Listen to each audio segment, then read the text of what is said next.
In diesem Video erklären wir euch, wie der Henkel für die Business Bag gefertigt wird. Also wir haben hier einen Henkel, der wirklich verstärkt ist mit einer Schicht Lederfaserstoff und auch einem Polster, sodass er dann auch angenehm in der Hand liegt. Und der wird befestigt an 2 Doppel-D-Ringen, jeweils links und rechts. Ihr könntet den theoretisch auch an normalen D-Ringen befestigen. Aber grundsätzlich diese Schritte, also das Verkleben des Henkels, das Nähen und die Kantenbearbeitung, müssen passieren, bevor man dann die Klappe fertigen kann, weil der Henkel eben an der Klappe befestigt werden muss. Und das machen wir jetzt.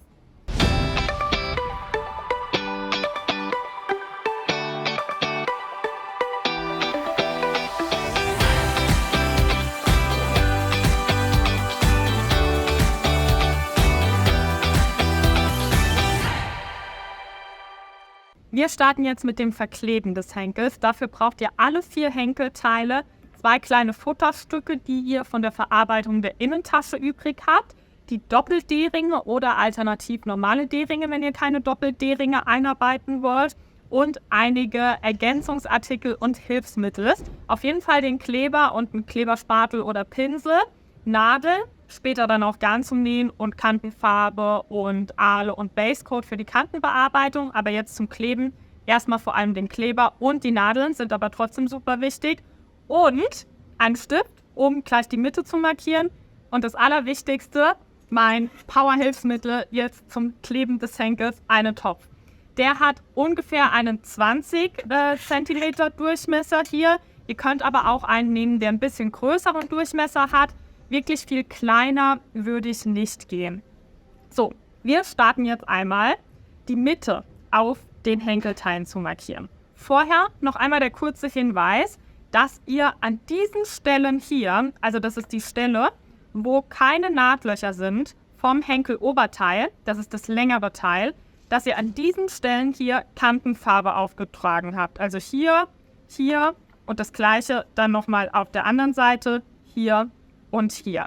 Wenn ihr das bei der Kantenbearbeitung der Innentasche nicht gemacht habt, würde ich euch empfehlen, das jetzt noch zu tun, weil das ist später die Stelle, wo der D-Ring aufgefädelt wird. Und wenn dann das Leder so um den D-Ring drumherum ist, also so, dann kommen wir hier nicht mehr hin, um die Kantenfarbe wirklich zu bearbeiten oder aufzutragen.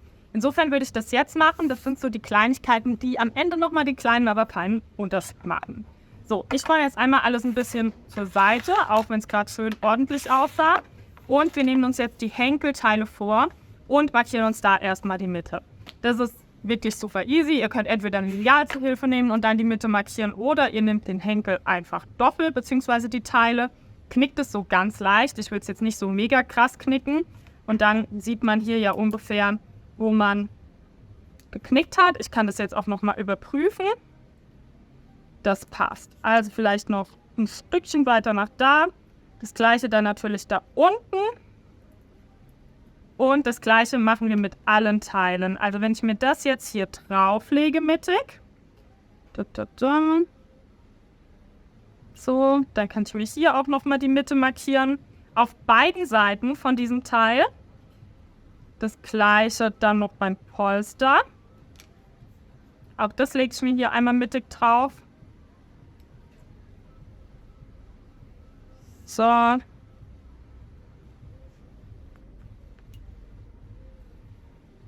Und hier.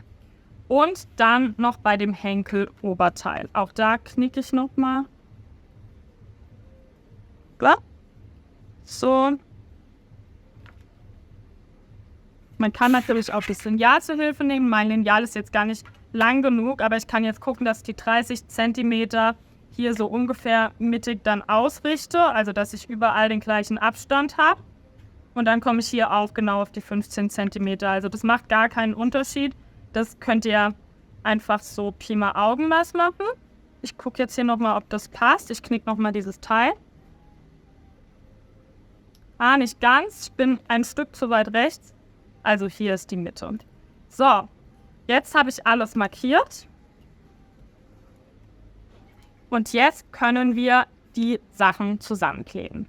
Als erstes verkleben wir jetzt einmal 2 kleine Futterstreifen an den Enden von dem Lederhenkel-Oberteil. Also dieses längere Teil hier nehmen wir uns jetzt als erstes vor. Und an den Enden meine ich genau da, wo wir vorhin auch die Kantenfarbe aufgetragen haben. Also genau da, wo später der D-Ring eingefädelt wird. Diese Stelle sollte nämlich ein bisschen verstärkt werden, und zwar mit einem nicht dehnbaren Material. Wir nehmen hier einfach kleine Futterabschnitte, die wir noch übrig haben von dem Kleben und Fertigen der Innentasche. Wenn das aber schon weggeworfen ist, diese Futterabschnitte, dann kann man da auch jeden anderen nicht dehnbaren Stoff nehmen, also einen dünnen Baumwollstoff oder so. Einfach irgendwas, was nicht aufträgt, also was nicht sehr dick ist. Das ist jetzt wirklich super easy. Das muss auch nicht 100% perfekt sein, aber wir kleben das hier jetzt einmal mittig auf. Ich mache mir ein bisschen zu viel Kleber hier auf diese Unterlage. Nimm dann den Kleberspatel und verteile hier einfach ein bisschen Kleber.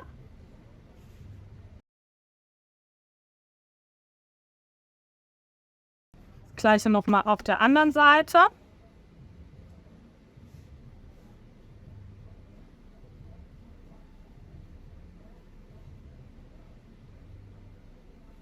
Und jetzt können wir diese Streifen hier aufkleben. Die Streifen sind übrigens 6 cm auf 1 cm, also relativ dünn, sodass die halt wirklich hier innerhalb gut reinpassen. Ich mache noch ein bisschen mehr Kleber da nach innen. Das würde wirklich relativ weit kommen. So, und jetzt einfach drauf. Der Kleber ist noch nicht abgelüftet, muss er aber auch nicht sein. Es ist jetzt auch gar nicht so schlimm, wenn dieser Streifen minimal die Nahtlöcher irgendwie überlappt. Es ist auch nicht schlimm, wenn da der Kleber durchgeht. Das ist alles wirklich egal. Es geht nur darum, dass dieser Stoff die Stabilisierung bietet für dann, wenn die D-Ringe eingefädelt werden. Weil da natürlich besonders viel Zug auf der Tasche ist. So, das ist erledigt. Was man jetzt auch schon machen kann, ist, dass man das schon so ein bisschen knickt in die Richtung, in die es dann später auch gefaltet wird, nämlich wirklich eigentlich komplett umgeknickt, und dass der Kleber dann so ein bisschen auch schon in dieser Richtung trocknet. Und zwar kann man sich da entweder die Nadeln jetzt schon zu Hilfe nehmen oder man guckt einfach die Mitte von dieser Fläche, die jetzt keine Nahtlöcher hat sozusagen, und dann kann man es einfach da in der Mitte umknicken. Es muss auch jetzt noch nicht 100% perfekt und genau sein, das wird sich gleich sowieso alles regeln, wenn wir dann die nächsten Teile aufkleben. Das ist jetzt einmal das Futter eingeklebt. Im nächsten Schritt kleben wir jetzt die Verstärkung und das Polster auf den Henkel. Und da nehmen wir uns jetzt unseren Topf zu Hilfe, denn wir kleben den gesamten Henkel in einer Rundung. Der wird ja auch später in einer Rundung genutzt und getragen. Und das heißt auch, wenn man sich die Schnittteile sozusagen mal anguckt oder die Lederteile, dass dieses Teil kürzer ist, also dieses untere Teil, als das obere Teil. Weil bei einer Rundung ja das untere Teil dann eine kleinere Strecke hat sozusagen, eine kürzere Strecke. Die Nahtlöcher sind gleich viele wie hier. Also das wird sich am Ende dann ausgleichen. Ihr werdet auch gleich sehen, was ich meine. Das ergibt gleich alles mehr Sinn. Als erstes tragen wir jetzt Kleber hier auf das Henkel-Oberteil auf, natürlich auf die Lederrückseite. Es dauert jetzt kurz. Ich schaue, dass ich die Nahtlöcher freilasse, sodass ich dann später leichter nähen kann. Es ist aber auch kein Weltuntergang, wenn man einmal über die Nahtlöcher drüber kommt. Man kann da schon auch noch durchnähen. So, das geht jetzt relativ easy. Einfach ein bisschen Kleber hier auf der gesamten Länge verstreichen. An den Enden gehe ich dann wirklich auch übers Futter drüber. Und ich trage den Kleber auf bis zu der Stelle, wo ich so geknickt habe. Also hier. Ich drehe das nochmal um, dass ich nochmal von der anderen Seite mit dem Kleberspatel gut rankomme. Die Rückseite vom Leder nimmt natürlich auch ein bisschen Kleber auf, also der zieht auch relativ schnell dann ein, vor allem wenn man das mit dem Kleberspatel aufträgt und da ja auch gar nicht so viel Kleber auf jedem Spatel Schöpfer sozusagen ist. Also da kann man das ruhig 1-2 Mal drüber machen und dann lässt man das aber ablüften. Ablüften bedeutet, dass man den Kleber jetzt so antrocknen lässt, also dass man jetzt Luft dran lässt, so dass der dann greiftrocken wird. Das heißt, wenn ich den angreife, sollte ich nicht mehr das auf meinen Fingern haben. Also ich sollte keine Kleberrückstände mehr auf meinen Fingern haben. sondern er sollte wirklich so trocken sein, zwar schon noch klebrig, aber nicht mehr so, dass ich Rückstände auf den Fingern habe. Kleber tragen wir jetzt auch nicht auf das Verstärkungsteil, auf das Polsterteil auf. Und zwar einmal der kompletten Länge nach. Das Polster ist aus einem Synthetikmaterial, EVA ist es, glaube ich, und entsprechend nimmt das den Kleber nicht gut auf. Also ihr werdet schon merken, dass da erstens wenig Kleber einzieht und dass das gleich auch gar nicht gut klebt, wenn wir das zusammenkleben. Ist aber gar nicht schlimm, weil ja später auch alles noch festgenäht wird. Also wir machen das jetzt nur, dass wir es gleich beim Nähen einfacher haben und dass der Henkel schon mal so die Form kriegt, die er dann später haben soll. So, also ich habe jetzt hier den Kleber verteilt, auch wenn man das wahrscheinlich in der Kamera überhaupt nicht sehen kann, weil weiß auf weiß natürlich nicht so gut sichtbar ist. Ich lasse jetzt beides ganz kurz ablüften und dann wird das in der Rundung geklebt. Jetzt kommt der Topf zu Hilfe. Ich würde den eigentlich eher mir so hochkant hinstellen, dass eigentlich dieses Außenteil sozusagen flach auf dem Boden liegt oder möglichst flach auf dem Boden oder der Tischplatte liegt. Aber wenn ich das so mache, dann könnt ihr in der Kamera hier oben nicht sehen, was ich tue. Insofern stellen wir den so leicht schräg und es wird jetzt wahrscheinlich ein bisschen wackelig. Das wird dann bei euch aber nicht so sein. Ich lege mir das Lederteil jetzt hier rein, so dass der Mittelstrich ungefähr unten liegt. Und jetzt muss ich dieses Polsterteil, was abgelüftet hat, da auflegen. Und ich orientiere mich jetzt an der Mittellinie. Das heißt, ich arbeite jetzt, ihr macht das mit 2 Händen, weil bei euch ist es keine so wackelige Konstruktion wie bei mir, aber ich arbeite mich jetzt von der Mitte sozusagen nach außen. Das heißt, ich schaue, dass sich die Mittellinien treffen und dass das Ganze natürlich, ich halte es nochmal kurz hier in die Kamera, auch hier mittig ausgerichtet ist. Also hier. Da helfen jetzt diese Linien, die wir uns gesetzt haben, schon sehr. Und dann kann man es im Topf, wie gesagt, das ist jetzt bei mir ein bisschen umständlicher, als es bei euch am Ende ist, kann man im Topf das Polster entlang der gesamten Strecke am Leder festkleben. Wie gesagt, das wird auch nicht 100% perfekt kleben, muss es aber auch gar nicht, weil wir das dann später noch festnähen. Drehen wir ein bisschen, dass man es ganz gut sieht, hoffentlich in der Kamera. Ich kann es auch mal nach vorne zeigen, wie das jetzt aussieht. So, das heißt, man sieht sozusagen, dass wir mittig ausgerichtet haben, Polster und Leder, und uns dann einfach nach links und rechts vorgearbeitet haben, so dass jetzt alles schön zusammenklebt. Und wenn ich das jetzt raushole aus dem Topf, ich kann es jetzt auch noch mal ein bisschen mit meinen Händen so ein bisschen festdrücken, dass das Polster möglichst gut hält. Wie gesagt, das wird nicht perfekt halten, sieht man auch hier. Hier ist schon eine Stelle, wo es nicht so gut hält, aber wenn man das ein bisschen festdrückt, dann sollte das eigentlich passen. Ich sehe auch, dass ich hier jetzt nicht ganz mittig ausgerichtet bin. Kann man natürlich noch mal korrigieren. Wie gesagt, bei euch wird das leichter gehen.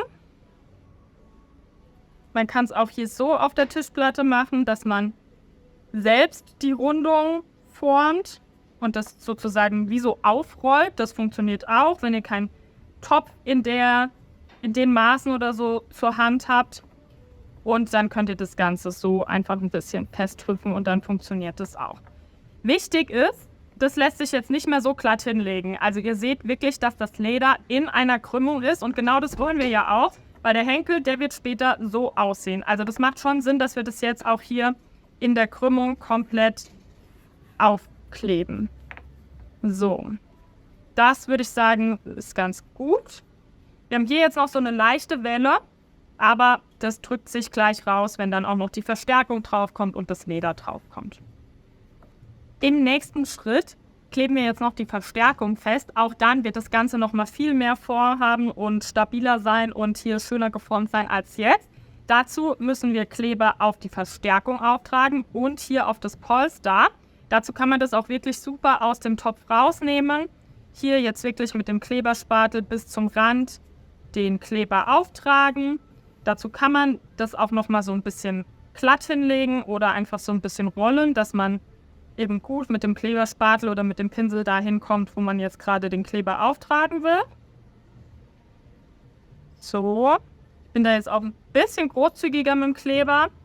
Den lassen wir ja gleich noch ablüften.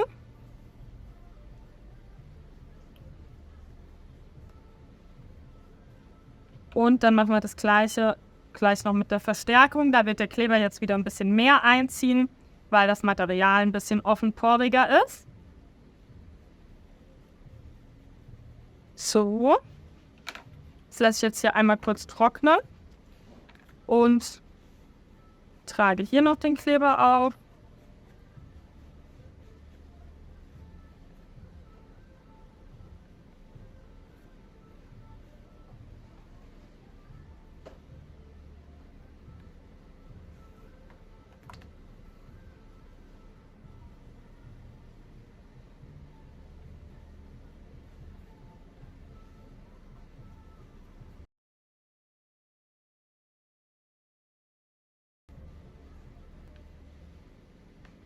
So, und jetzt habe ich an beiden Teilen den Kleber aufgetragen. Wie gesagt, es muss kurz ablüften, so dass wir das dann wieder in der Rundung festkleben können. Das heißt, ich ziehe mir auch mal mein ganzes Zeug hier weiter nach außen, sodass ich jetzt wieder meine wackelige Konstruktion hier aufbauen kann. Und dann gehe ich wieder in meinen Topf rein. Richte wieder als erstes an den Mittellinien aus. Das heißt, man kann sich das auch so ein bisschen so zusammenklappen mit den Seiten, wo jetzt kein Kleber drauf ist, dass die sich berühren. Und dann positioniere ich die Verstärkung auf dem Polster. Und auch hier wird dann wieder in der Rundung geklebt. Die Verstärkung und das Polster sind gleich groß. Das heißt, die müssten genau aufeinander passen.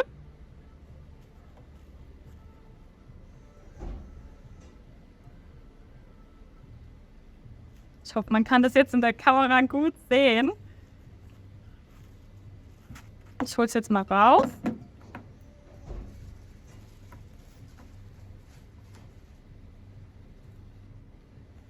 Also es klebt auf jeden Fall nicht so gut, wie ich es gerne hätte.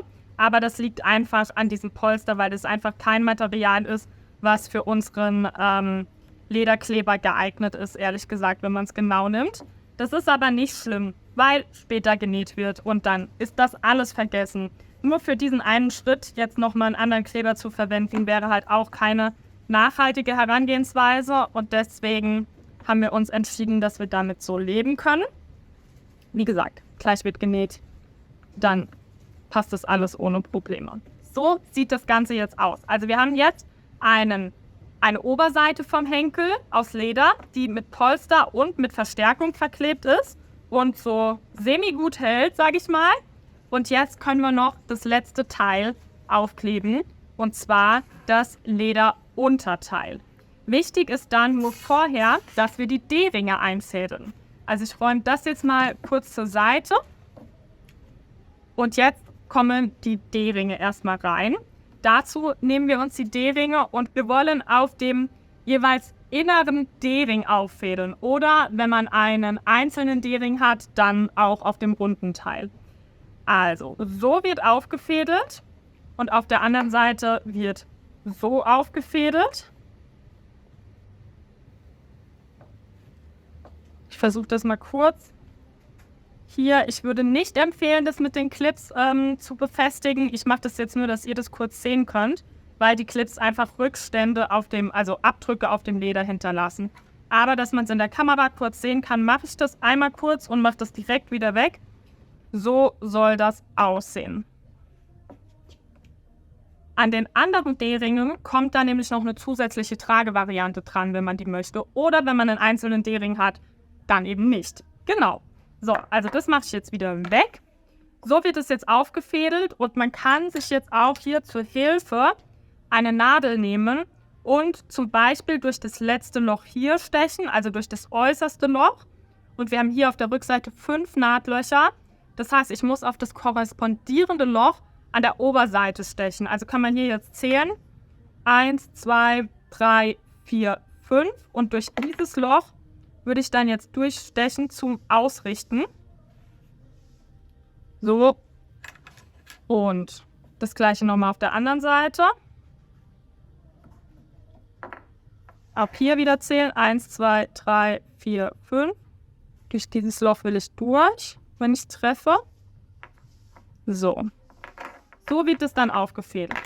Jetzt haben wir an einer Seite wirklich die D-Ringe schon drin und auch richtig ausgerichtet. Jetzt müssen wir das natürlich noch ein bisschen hier festkleben. Also ich würde das jetzt nochmal hier so ein bisschen aufdrücken, dass wir hier eine große Öffnung haben, dass wir hier nochmal hinkommen. Und jetzt können wir entweder auch nochmal mit Kleber festkleben. Es wird wieder nur semi-gut halten, wobei tatsächlich Leder auf Lederfaserstoff noch besser hält. Wir können aber auch zum Beispiel Stylefix zur Hilfe nehmen. Ich mache das jetzt mit Kleber, weil vielleicht nicht jeder Stylefix zur Hand hat. Und versuche da jetzt einmal mit dem Kleberspatel so ein bisschen reinzukommen.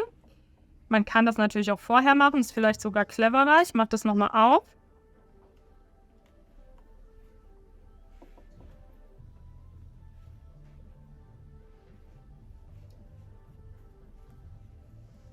Also erstens klebt diese Verstärkung wirklich nicht gut auf dem Polster.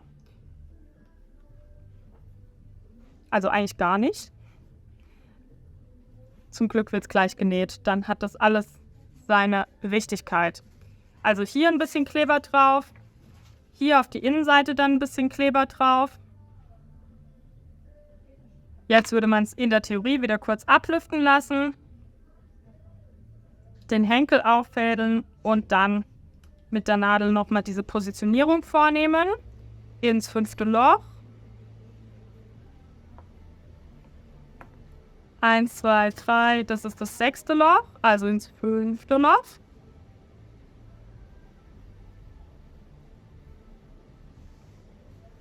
So. 1, 2, 3, 4, 5. 1, 2, 3, 4, 5. Das passt. Das gleiche mache ich jetzt nochmal mit der anderen Seite. 1, 2, 3, 4, 5. Jetzt haben wir es aber. So. Schön festdrücken. Und wie gesagt, es wird nicht richtig halten. Aber so ist das.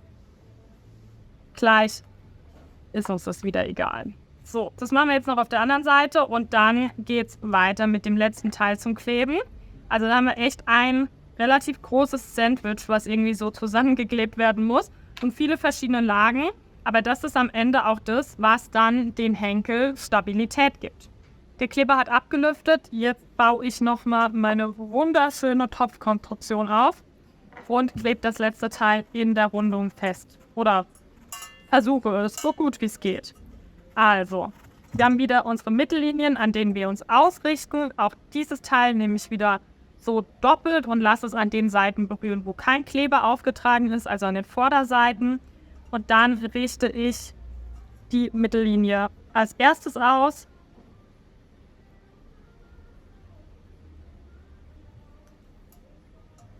Lege das so entlang der Rundung und den Rest mache ich dann jetzt gleich ohne die Topfkonstruktion, weil die Rundung ist ja schon vorgegeben. Ich schaue jetzt hier auf jeden Fall, dass ich schön bündig bin. Da ist es vielleicht sogar ganz praktisch, das auf so eine Tischplatte aufzulegen, dass wir hier eine schöne bündige Außenkante haben. Sonst wird es gleich schwer beim Nähen. Und dann rolle ich das so ab. Gucke, dass ich hier mein Sandwich vervollständige. Und alles andere wird sich wirklich jetzt gleich beim Nähen regeln. Hier kann ich jetzt entweder die Nadeln rausziehen oder, wenn ich schlau gewesen wäre, hätte ich die Spitze von der Nadel nach unten schauen lassen. Also ich hätte von dieser Seite aus sozusagen eingefädelt. Kann man jetzt auch nochmal machen. Hier ins 5. Loch und dann kann man hier nämlich aufzählen. Das 5. Loch. 1, 2, 3, 4, 5. Das ist hier, glaube ich. Ich markiere mir das mal von der anderen Seite. Also dieses Loch möchte ich treffen.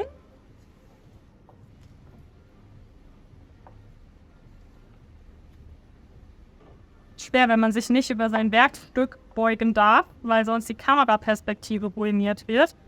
Also jetzt haben wir hier 3 Lagen Leder, durch die Nadel durchgeht und bei der Ausrichtung und bei der Positionierung besonders hilft. Wir haben hier die Kantenfarbe schon drauf, weil wir hier dann nicht mehr hinkommen, wenn der D-Ring eingefädelt ist. Und genau das ist am Ende das, was wir wollen. Im nächsten Schritt wird nämlich einmal hier die Naht hier und auf der anderen Seite gesetzt. Und dann können wir den Henkel fertigstellen. Ich mache das jetzt gerade nochmal exemplarisch hier auf der anderen Seite. Wenn ich durchkomme. Am meisten hilft es da, wenn man dann noch die 3. Nadel nimmt und sich sozusagen von der schönen Lederseite auch einmal den Weg markiert, weil man dann besonders gut durch die Löcher durchkommt. So, das könnte man jetzt auch nochmal auf der anderen Seite machen, kann man aber auch später dann auf der anderen Seite machen, wenn man schon ein Stück genäht hat. Fakt ist, dieses Sandwich wollen wir jetzt nähen und dann im letzten Schritt die Kanten bearbeiten. So sieht das Ganze aus. Uns ist klar, dass es nicht perfekt geklebt ist, dass es nicht perfekt hält. Das liegt einfach an dem Kleber. Aber wenn wir jetzt im nächsten Schritt nähen, dann ist das gar kein Problem. Also jetzt Sattlernaht einmal von hier entlang der gesamten Kante bis hier. Und das gleiche Spiel nochmal genau gegenüber an der zweiten Außenkante. Ganz normale Sattlernaht. Schön gucken, dass man ordentlichen Zug hat. Natürlich nicht so sehr, dass das Leder irgendwie gerafft wird oder verletzt wird, aber schon mit gut Kraft, sage ich mal, darf man da Zug auf der Naht haben, dass die schön eng liegt. Und dann formt sich dieser Henkel auch aus und dieses Polster und diese Verstärkung formen sich so ein bisschen nach oben, dass sich dieser erhabene Effekt angibt. Also, next step, Sattlernaht. Wie durch ein Wunder wurden diese 2 Nähte jetzt hinzugefügt, sodass der Henkel genäht ist. Und man merkt schon, das ist jetzt eine super stabile Nummer. Also es ist gar kein Thema mehr, dass es vorher irgendwie nicht ganz perfekt geklebt hat. Das regelt sich wirklich alles, wenn man dann hier näht. Wir haben hier jetzt eine Stelle, da haben wir 3 Lagen. Da wird es kurz tricky mit der Kantenbearbeitung, beziehungsweise man muss halt gucken, dass man das schön ausgleicht. Aber eigentlich sollte alles bündig aufeinander liegen, sodass man auch wirklich alle 3 Teile oder alle 3 Lederlagen super miteinander verarbeiten kann. Im ersten Schritt wird jetzt Basecoat aufgetragen, dann wird das einmal ordentlich trocknen lassen, dann wird geschliffen, dann wird vielleicht nochmal das Schicht Basecoat aufgetragen, dann wird das wieder ordentlich trocknen gelassen, dann wird geschliffen und dann sehr wahrscheinlich die Kantenfarbe, 1, 2, 3 Schichten, so wie es am Ende zu einem tollen Ergebnis führt. Das kommt wirklich sehr individuell drauf an, ob die erste Schicht schon eher dicker war oder ob die ein bisschen dünner war. Das muss man einfach sehen, aber ich mache hier mal meine Krümel weg, dass sie mir nicht auf die Kante gehen. Aber das bekommt man wirklich ganz, ganz schnell raus. Idealerweise wurde es ja auch schon an der Innentasche geübt, sodass man da schon ein kleines Gefühl dafür hat. Und dann ist das gar kein Thema. Das heißt, das, was ich hier jetzt mache, einmal für die gesamte Kante, einmal für die andere Seite, dann ein paar Schichten Basecoat oder so viele, wie ihr denkt, dass ihr mit dem Ergebnis zufrieden seid. Immer zwischendrin schön ordentlich schleifen, ganz, ganz wichtig. Und dann danach die Kantenfarbe. Ich mache das jetzt hier einmal im Schnelldurchlauf, zumindest mit der ersten Schicht Basecoat. Und das ist der Henkel. Dann ist der Henkel fertig. Dann kann der an der Klappe angebracht werden. Das zeigen wir dann im nächsten Video.